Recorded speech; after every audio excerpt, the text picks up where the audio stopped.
history to British Army officers. This was an important moment for me, as I realised that some of the questions in my mind could be explored my audiobook's going. Specific in military Just a second. and the development of military theory. At this stage, my conversations at Sandhurst and subsequent reading led to two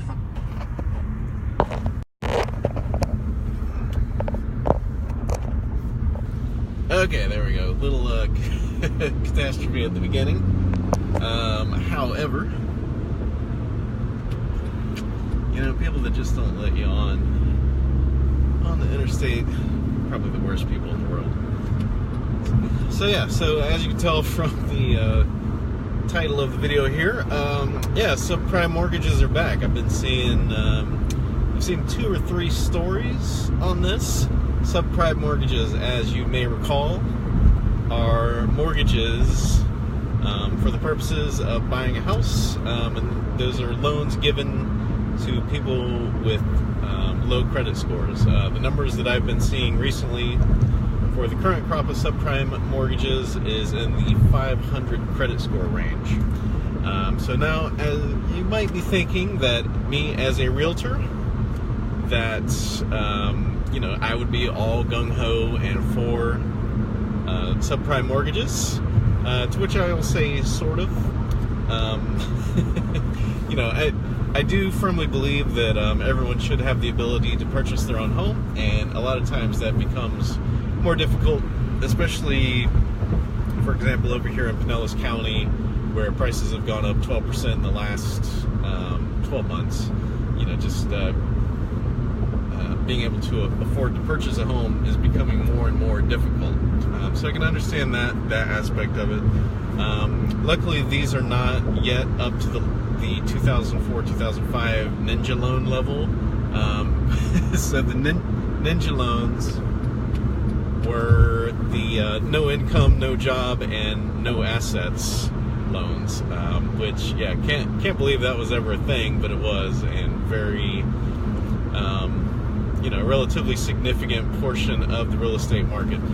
So yeah, so they're not called subprime loans anymore, of course. You know, it's all a bit of a branding effort. Gotta rebrand it to sell it. You know, when it's the same project and it has a negative when it's the same product and it has a negative connotation, you definitely have to rebrand it to be able to get it out there. So now they're called non-prime mortgages. So, and I was having a discussion with this morning, and one of the major differences, hopefully, compared to the previous crash in 2007-8, is that Fannie Mae is not buying these mortgages, so you know, so that's good. I'm not necessarily against higher risk loans. I definitely think there's currently an underserved market for that. The problem last time was that people were taking these very high risk loans, which, you know, when you're lending to people with lower credit scores, the risk is naturally higher that they're not going to fully repay the loan. So the problem was they were taking those loans and bundling them up to sell them further on down the line, and saying that the risk was, you know, medium risk or very low risk, when in all actuality they were very high risk loans, and that's why the returns were so good. But, you know, people saw, hey, high returns with a low risk, that's great. So those people should have probably ended up in jail, but as we all know, they are not. They're still up there doing their same thing. The article that I read on this guy doing and I'm just going to continue to call them subprime loans, because I still call it the Sears Tower, and I still call it the Crosstown Expressway. Sorry, Leroy Selman.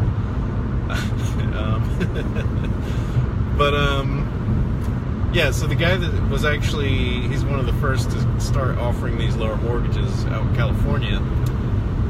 So he was part of the previous crash, and he saw the writing on the wall in 2007, closed up shop, and then took a sabbatical in Mexico for a few years. And yeah, now he's back doing the same thing. So hopefully Washington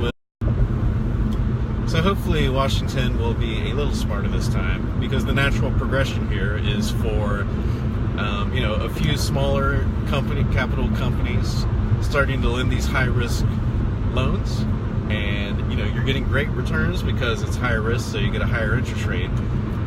So the risk is that all of the other banks are going to see these guys killing it, and they're going to be like, hey, we want those great returns, but we also want our natural backstop protection from Fannie Mae and the federal government. And then they'll start to lobby Washington and Fannie and Freddie Mae to loosen their mortgage lending standards for qualified loans. So that's my gut's telling me that's probably where this is going to go.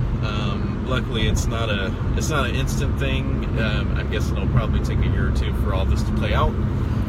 But I just wanted to bring you the good news.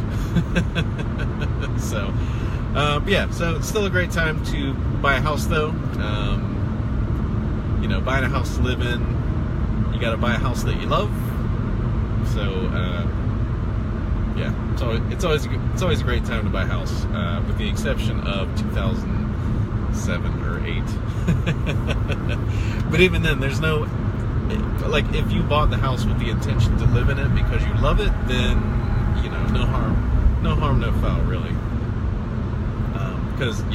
So your home is not directly an investment vehicle. There's much other purchase considerations that go into buying a home. Mainly, that is someplace that you want to be for 5 or 10 years.